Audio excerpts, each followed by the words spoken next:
narrative moves by which the novels of the early Republic, this is about from the American War for Independence through the first 2 decades of the 19th century, the time period in which most of us are working here. My point is to identify the narrative moves by which the novels of the early Republic brought intelligibility to what, in European terms, was most certainly a mess, namely the colonies of North America. The result was a model of biopolitics before biopolitics, as we've come to understand it through Michel Foucault. A set of policies for managing certain groups of human beings aligned with, but in certain respects opposed to, those disciplinary techniques that manage the body by producing individualizing effects. This talk comes from a manuscript co-authored with Leonard Tannenhouse called The Conversion Effect, Biopolitical Aspects of the Early American Novel. And any question that I can't answer, he will surely be able to. He's my archive. Our project tests the hypothesis that the first American novels offered readers across the Atlantic world both a motive and a method for imagining community as a network of transformative social encounters. A motive and method directly opposed to the European fantasy of America as a space available for appropriation as property. You've heard a lot about that. To make such an argument, we found the traditional terminology of plot, character, perspective, and so forth all but useless, as it, like the British novels we consider exemplary, does a lot to legitimate the fantasy of property. If for 2 centuries readers have tried to read early American novels in these terms, plot, character, and so forth, we figured then these terms are probably the reason why early novels have consistently failed to meet canonical standards. Nobody reads them. Well, I mean, we do in school. We teach them. It seemed to us more reasonable to assume that the first American novels held to a different notion of what makes a novel a novel. On that assumption, we sought a critical vocabulary compatible with a rambling and inconclusive form, and settled on 5 concepts, tropes, or aspects of narrative that have just so happened to render biological life intelligible in remarkably similar ways, more recently in the last century. My paper explains how the American novel performed its signature turn against the biographical form that organizes human experience around an individual's accumulation of property. Along the way, I will suggest how the network that consequently takes over these early novels continues to operate in major American novels of the 19th century, as well as why more recently both biologists and novelists have again been pushing property-based taxonomies aside in order to think about life in network terms. While writing this book with Len, I've been writing about the contemporary novel on my own. My keen sense of how the network novel once brought intelligibility to the Atlantic world has made it possible for me to situate contemporary Anglophone fiction at the other end of an historical arc, where the same narrative moves puncture the established fantasy of a world made of property and identify those holes and tears with the limits of neoliberalism. So this comes in 2 sections. The first section is sort of the background, what the novelist sort of had to make sense of. And then the second one this is really sort of an antisocial paper because I'm taking you through the outline for an entire book. I didn't in the end know how to parcel it out. And it's going to be schematic. I'm going to move from one thing to another without dwelling on passages and examples. But you can get me to do that later on. Okay, the first part is called Colonial American Conditions of Intelligibility. History suggests that landed wealth was losing pride of place in making human life intelligible during the late 18th century, as Europe began to see the world as one vast marketplace. You can see that vision of the world is sort of behind Kant's vision of sort of international liberalism, the law of hospitality, and so forth. To make sense of the geopolitical transformation that was taking place as they wrote, such spokesmen of the age as Adam Smith, Adam Ferguson, Immanuel Kant, and Thomas Malthus had to deal with the threat posed by a marked increase in international commerce and trade.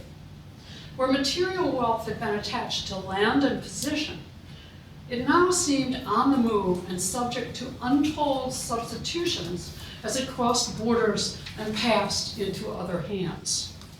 Charlotte Sussman's work on migration during this period shows that the same held true for whole groups of people. And this was a period of great migrations. Adding yet more fluidity to the situation was the fact that these changes took place on and around the vast expanse of the Atlantic Ocean. According to Foucault's account in The Birth of Politics, the then nascent logic of political economy made this world seem less rather than more intelligible. He puts the problem of intelligibility this way, quote, "The economic world is naturally opaque and naturally non-totalizable. It is originally and definitely constituted from a multiplicity of points of view," unquote. As he tells the story, the incoherence of this economic discourse had to be countered by the informal articulation of a counter impulse to stay home and take care of one another, to do so even when it was far more profitable to do otherwise. We can see civil society as the expression of this counter impulse, as Adam Smith did. But the early American novel did not organize itself by means of the contrary impulses that Foucault identifies with liberalism, at least not at first. The first American novels give us access to the moment right before this all happened. Before, that is, James Fenimore Cooper, Nathaniel Hawthorne, and a whole string of canonical authors parceled off as property, the dynamic network formed by trade, migration, transient familial relations, and territorial disputes. As if weary of the potential for being misread, the novels of the early Republic, characteristically begin by offering some of the materials that would go into making a personal world of experience that looks something like Locke's Little Commonwealth. But they do so in order to dismantle that fantasy and reorganize its content according to a principle that forecloses exactly the formal possibilities that Locke had envisioned. In rejecting the idea of the home as sanctuary, these novels also reject the assumption that home and family are the basis of and model for community. By showing how property is indeed the very negation of community, Roberto Esposito's immunization paradigm, which Warren is referred to as well, helps me clarify the early novel's challenge to the equation of household with community. This is his argument. If we think of communitas as, quote, that relation which in binding its members to an obligation of reciprocal donation jeopardizes individual identity. Community jeopardizes individual identity. Then we have to understand what Esposito calls immunitas, or self-removal, as a, quote, defense against the expropriating features of communitas. Property is a defense against community. Property affords an immunity that spares the individual risky contact with people who lack such protection, people who don't have property, the needy. In keeping these people out, property initially, quote, this is Esposito again, quote, restores borders that were jeopardized by the common, unquote. In Esposito's view, then, the means by which the individual removes himself from the community is also the method by which he defines himself as an individual. To acquire human identity in this way is to wrap one's sense of oneself around two paradoxes. First of all, to define one's life as one's property, one's own property, we have to understand ourselves in terms of what we are not. In an effort to avoid the social category that his father had in mind for him, Robinson Crusoe fled all human society. Not just family and neighborhood, but traders, ship captains, and fellow seafarers as well. Defoe had to engineer a sequence of such removals in order to create a protagonist capable of claiming his labor as his own. And on this basis, Crusoe became the self-made individual that his name would signify thereafter. Having removed himself from any semblance of community, he devotes himself body and soul to maintaining the body that labors on no one's behalf but his own. As Esposito says of Locke's equation of self-removal with self-fulfillment, quote, life and property, being and having, person and thing, are pressed up together in a mutual relation that makes of either one both content and the container of the other. I like that. Seen in this light, the logic of property translates readily into the formal characteristics that Georg Lukács ascribes to the novel's biographical form. That's what he calls it. The process, that is, through which the protagonist acquires psychological roundness as he removes certain things and people from the flux of history and encloses them within his sovereign purview. This process of removal and incorporation produces what Lukács calls the inner form of the novel, and he describes as, quote, the individuality of a living being, unquote, or the process of, quote, the individual journeying toward himself, unquote. From this follows a second paradox. With the convertibility of material and personal property into money, the accumulation of property not only eroded the system of proportional differences based on wealth, landed wealth, money also cut the bond uniting a man with his property. Emancipated by the money form from the body of which it was once a natural extension, property loses its character as an expression of the owner's individuality and becomes a purely legal entity. It's easy to see how enormous consequences ensued from this concept of self as self-removal.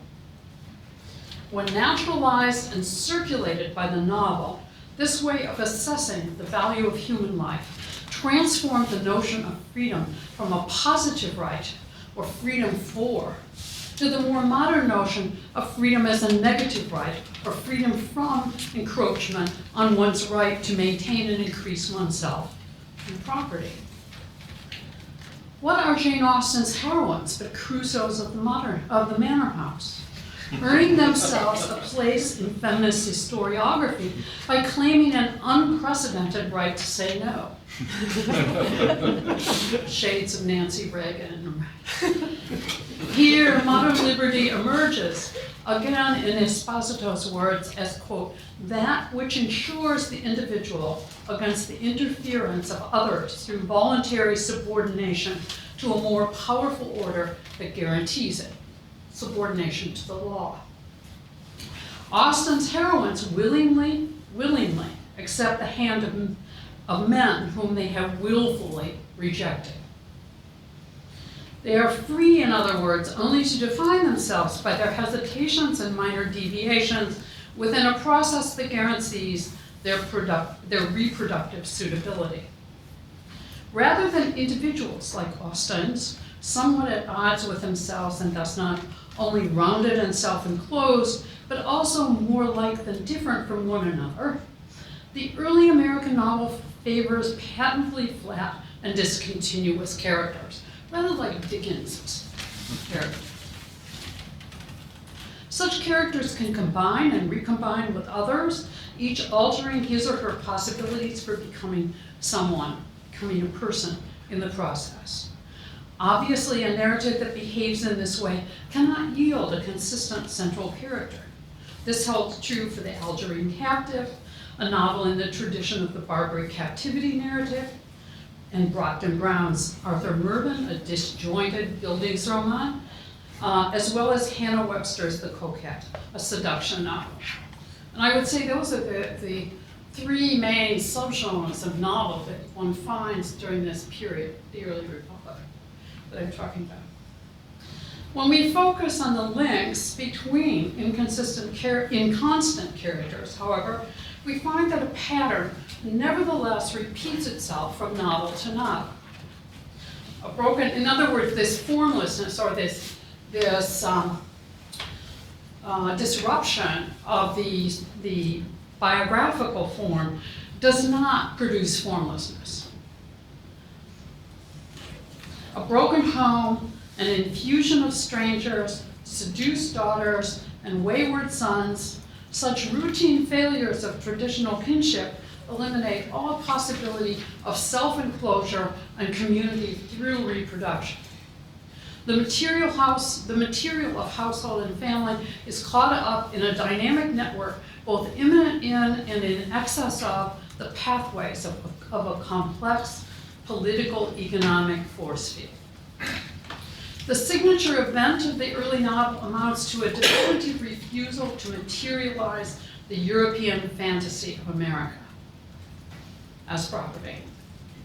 To perform this gesture, the novel suddenly doubles back on itself and deontologizes the content that seemed capable of producing a person. In deontologizing property, however, the novel also ontologizes certain qualities or features of that property that subsequently provide protocols for its articulation as parts of a common or popular social body.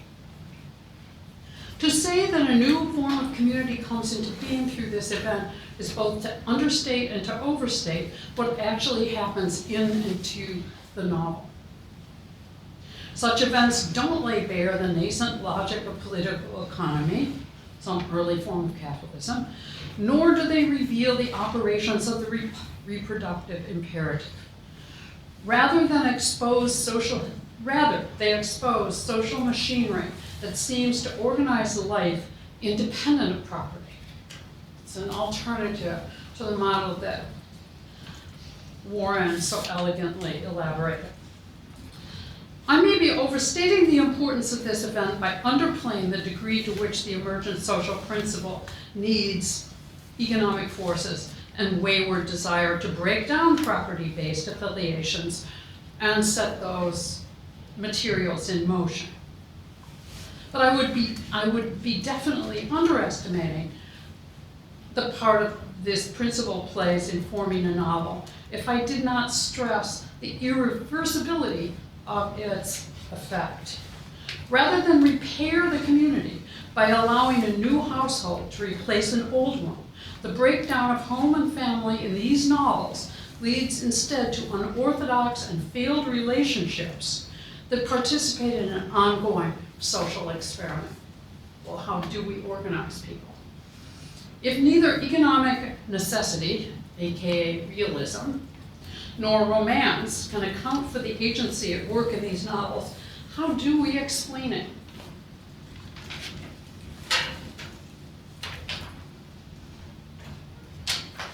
Indeed, the source of change is proximate to that of narrative itself.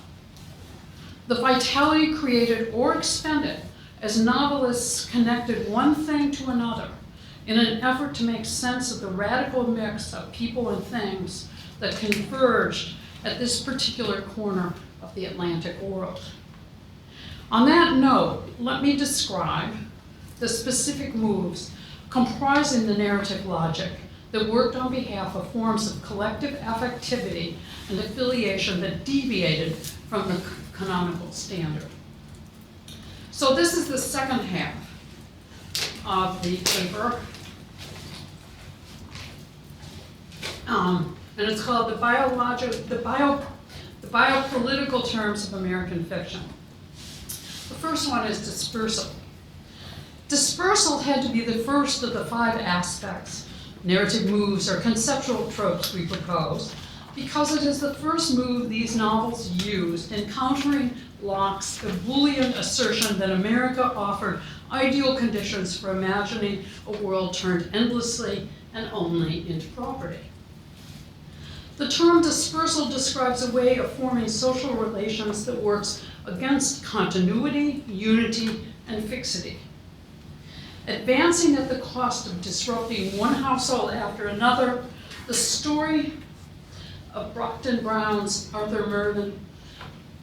Brockden Brown's Arthur Mervyn asks us to trade in the concepts of a personal journey or a group diaspora for something more like the concept of dispersal as it is used in population genetics, a concept that calls attention to the distribution of certain variations throughout a given population and the conditions that promote or limit their capacity to combine and recombine with others. Mervyn is so regularly stripped of his most salient features that he is free to claim abandoned clothing, names, and women. I mean, if something's lying by the road, any one of those 3, he will pick it up or put it on. And he assumes, when he does so, he assumes the position they occupy. He is also incapable of hanging on to these features long enough to substantiate an identity. They don't do what Warren was describing. They don't become part of him. His Teflon coating makes Mervyn available in turn for others to appropriate and mold for their purposes.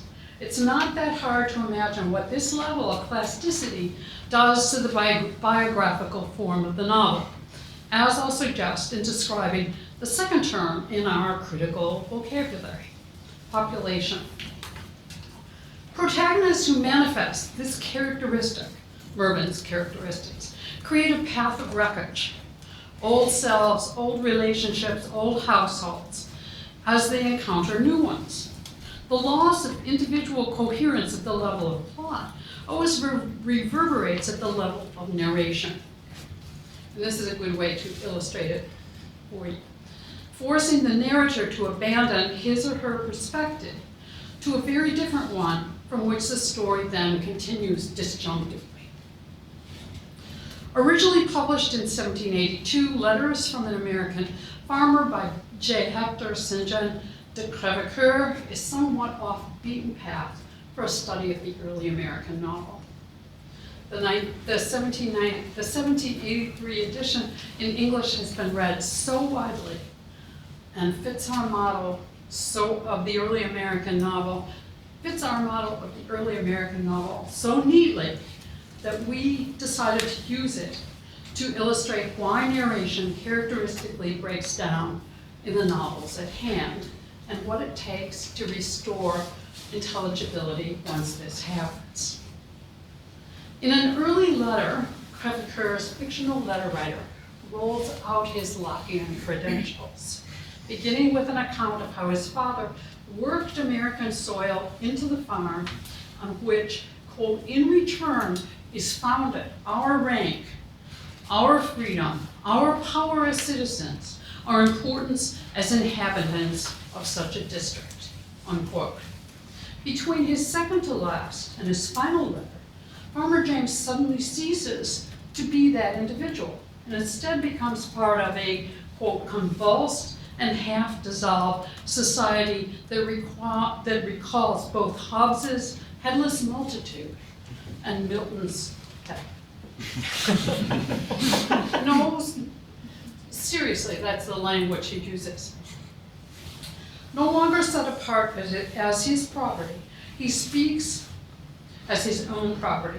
He speaks from within a population, quote, seized with the fever of the mind, transported beyond the calmness which is necessary to delineate our thoughts, speaking about himself and the population, using the, instead of ma, using the term our, as one unit of being. If we fast forward 70 years to Uncle Tom's Cabin, we find Harriet Beecher Stowe stepping out from behind the narrator and placing herself within the social body she has been writing about.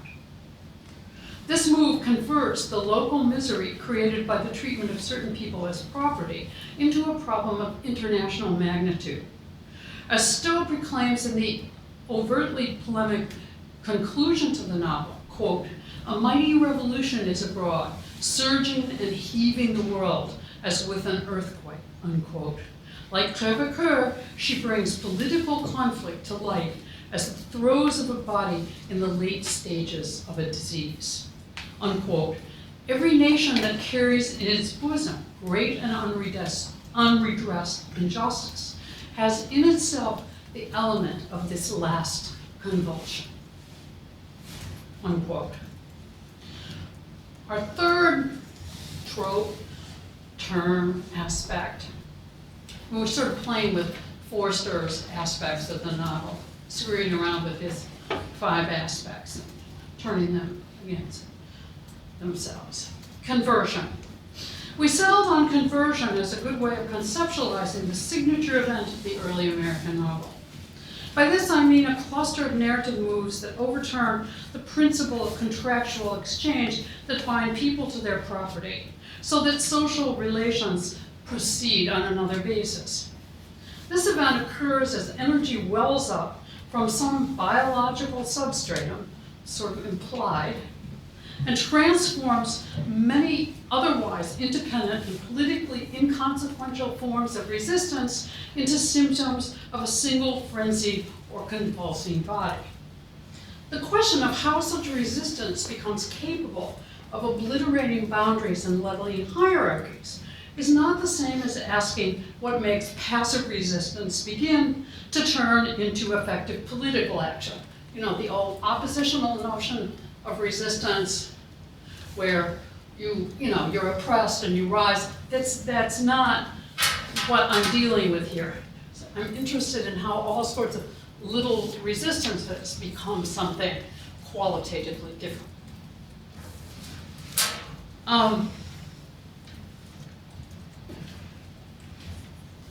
The principle of agency at issue here materializes during the course of a performance in which individuals subject themselves to it.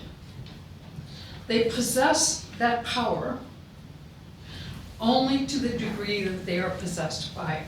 This paradox unfolds perhaps most clearly in the religious experience of conversion, where I'm talking about the radical Protestant kind that's associated with the First and Second Great Awakenings in this country, where individuals temporarily shed certain features of their mortal identity in order to join an elite spiritual community. Like the popular festivals that serve Bakhtin as models of the world turned upside down, each repetition of the conversion ritual transforms the very substance of those who undergo it in a manner that unifies and renews the corporate body. In the early American novel, however, conversion works in exactly the opposite direction. From the metaphysics of election, where you're unified, spiritualized, to the biopolitics of population, radical democracy. The conversion effect extends beyond categories of class or status to include and equalize virtually everyone who gives him or herself over to it. By naturalizing the event through which they define themselves as American novels, the novels of the early Republic used conversion simultaneously to rob the novel form of its organic past and to disable the reversibility that characterized Bakhtin's world upside down. So, for instance, Stowe's polemic overturns the sentimental appeal of the narrative that beatifies Uncle Tom and forces readers to imagine slavery as a disease that physically degrades the entire social body of which it is part. What makes the conversion effect irreversible? Or to put it in Bakhtinian terms, what enables popular energy to burst the framework of festival and transform the social world that had authorized mock inversions? Something new has to emerge within the narrative framework, something capable of exceeding the limits of the novel's world, something, moreover, that can invert the relationship of generic framework to its historical contents, altering the interaction of the novel with the world outside itself. To perform the reversal, to end all such reversals, the event of the early American novel pulls the ground out from under property and allows an intricate network to form in its place. Where festival releases popular energy within the limits of a performance space, the early American novel uses something similar, an imminent vitalism, to break the frame that contains personal experience and to release multiple plot lines that branch, loop, break off, start up again without arriving at any destination.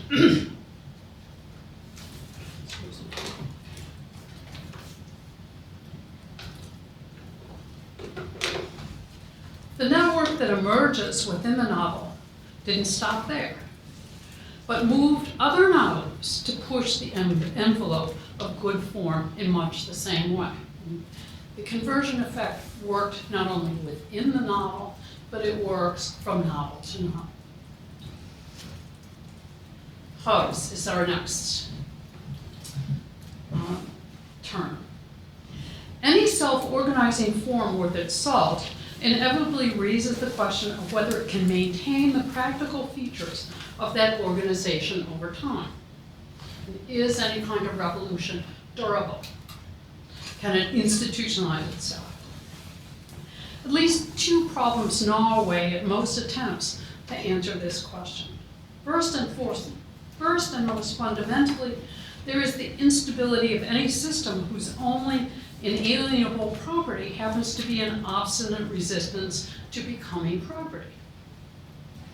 From this, it follows that to contemplate these novels as self-forming or autogenic, we have to alter our understanding of form. But before we can do so, we have to question the prevailing assumption that a novel, like a household, is condemned to reproduce itself, that only by reproducing key features of other novels can a novel maintain the continuity that we ascribe to individuals, families, species, and literary genres. In other words, Franco Moretti takes this question on at length. I'm not going to. If to become an American novel, a novel had to destroy the form of household with which the genre was identified, then how do we explain the production of so many recognizably novelistic works of prose during the early Republic? Moreover, what ensured that the collective intelligence we call a readership would consolidate itself as such around that model of community, as the sheer number of these prose narratives suggests was the case. Moreover, what ensured that this would happen?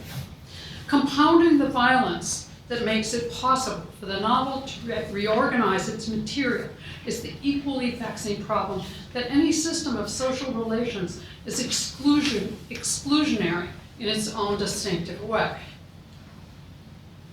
As political economist Eleanor Ostrom points out, not all members of the population are capable of self-organizing in the way that early novels made readers imagine that the population of early America would. Much like a model of government, a network novel defines itself not only by its capacity to connect the various elements of a population, but also by what exclusions allow it to do so. To understand how the novel saw such a system of social relations sustaining itself over time, we have to reimagine the household as a hub. Translate what we mean by hub into today's genetic theory, and one discovers that genes with a high level of change in expression are likely to be peripheral nodes with low connectivity in the network. Nodes with higher connectivity, or what are called hubs and nodes, that link hubs and nodes that link nodes, or superhubs. This is like Austin's Pemberley. We can call that a superhub, linking Netherfield and Highbury and all the places in her novel.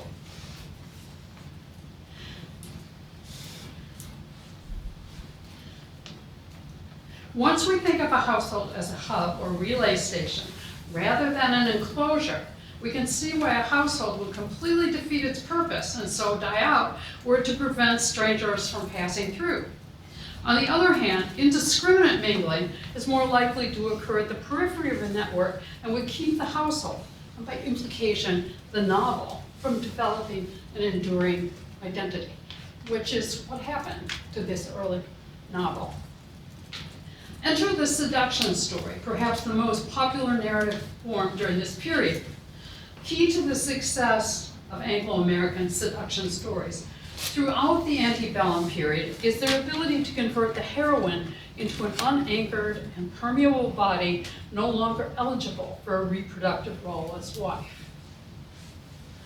By virtue of its reproductive insufficiency, this body was capable of serving as a hub.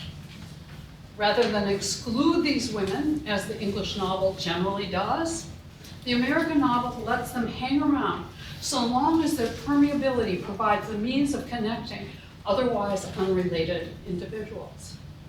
How does removing an otherwise quite eligible woman from the marriage market promote social relationships unthinkable within the constraints of family? Two of the most popular seduction novels of the 1790s, Rowson's Charlotte Temple and Foster's The Coquette, address this question. I'm only going to talk about The Coquette. Even in the best of 18th century circles, courtship required a series of near misses before a woman could identify a man with whom she could share a reproductive future. We wouldn't have Jane Austen novels if they hit upon the right man right away. They have to really almost mess up in an indelible way before they can find the right guy. Should she err in the direction of promiscuity, a woman will take herself out of circulation and become an abject sexual object. But let her err in the direction of purity, and she all but vanishes from the network that holds the community together. Once we situate the seduction novel in the same predicament as its heroine, we're in a position to appreciate how it uses that dilemma to open up a multitude of possible narrative connections. Once fallen, and I think this is true of Richardson's novels as well, once fallen, Eliza the Coquette remains very much in circulation as a cautionary tale. Even though she's not invited to the best parties anymore, her letters about her, sorry fate are going out all over the countryside. Converted into a repentant epistolary heroine, the fallen woman serves as a relay station, distributing her experience to countless readers. By weeding out the truly unsuitable suitors, she maximizes the capacity of the community to expand and yet retain its coherence. Indeed, we find that the advantageously managed hub is essential to the self-organizing community envisioned by these early novels. And our final concept, trope, term is anamorphosis, which is sort of not like the others in our vocabulary, but we like it. Most often used by way of reference to the visual and plastic arts, as well as biology, anamorphosis refers to a peculiar form of distortion. Even when twisted beyond recognition, the anamorphic object becomes intelligible only when seen from a double perspective. To recognize what has been disfigured beyond recognition, one has to know exactly where to position oneself in spatial and/or temporal terms. Only then can we see that object as both normative and monstrous. The famous example is Holbein's painting The Ambassadors, which, is looking at these very portly ambassadors straight on, and then on the floor and the table before them is something that looks like, I don't know, vomit or something. There's just this mess on the floor. But if you stand over at the right angle of the painting, you can see that it's a perfect human skull. So this is, if you look it up on Wikipedia, this is the first example you will find. Only then can we see that that object is both normative and monstrous, conjoining irreconcilable perspectives within a single framework. The capacity to be different things, depending on the perspective from which one is seen, enables the anamorphic, from which it is seen, enables the anamorphic object to hold together a field of vision while expanding it to expose the limits of any normative perspective. Washington Irving's Rip Van Winkle famously wakes up from a long sleep to confront the unrecognizable face of George Washington hanging where a portrait of King George III used to hang. Who is this? Given the extensive use to which Melville say in The Confidence Man, which is just a sequence of these anamorphic moments. And still later, Henry James, which all his novels do this, depend on it. Make of anamorphosis, we must assume that these authors, like Stowe, exploited the intrinsic reversibility of anamorphosis to say what they wanted their novels to say. So Uncle Tom goes from this idealized, beatific Christ figure to the convulsing body produced by slavery. Same thing, incompatible. Its advantage rested on its ability to conjoin conflicting viewpoints without reconciling them.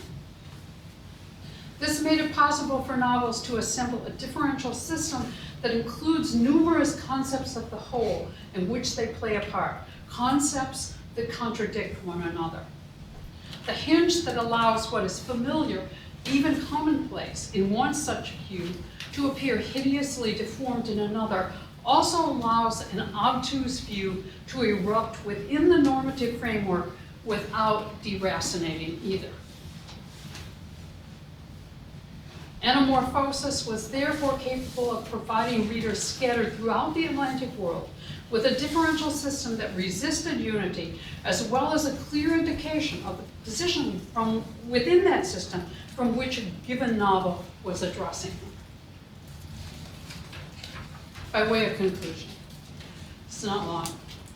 With no time for drum rolls, let me just say where I need to be going with all of this.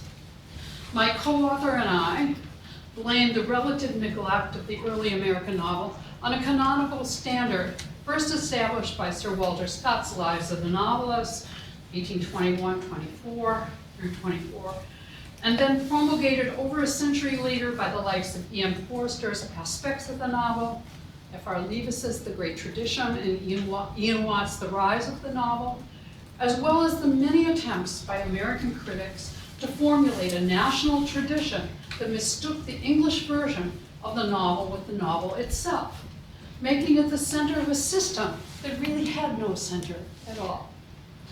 We blame the same post-war definition of form for the fact that we think of American, Canadian, Australian novels in hyphenated terms. That is to say, as localized deviations from a normative standard rather than part of the multinational expansion of the book market that Franco Moretti traces. It's an Alice of the novel. Our argument is based on what we consider convincing evidence that the 18th century reader just didn't see social relations as readers after James Fenimore Cooper apparently did. I believe that that same mistake may well hold true for those novels in English classified as post-colonial, a denomination that simultaneously fixes them in a subordinated position to the European tradition of realism. Although fiction published in recent decades is well beyond the scope of this essay, we'll be glad to hear, our work on the novels of the early Republic suggests to me that the capabilities and limitations of the network novel are undergoing formal changes as it confronts conditions for making sense of a present that bears uncanny resemblance to the conditions that novelists confronted in early America.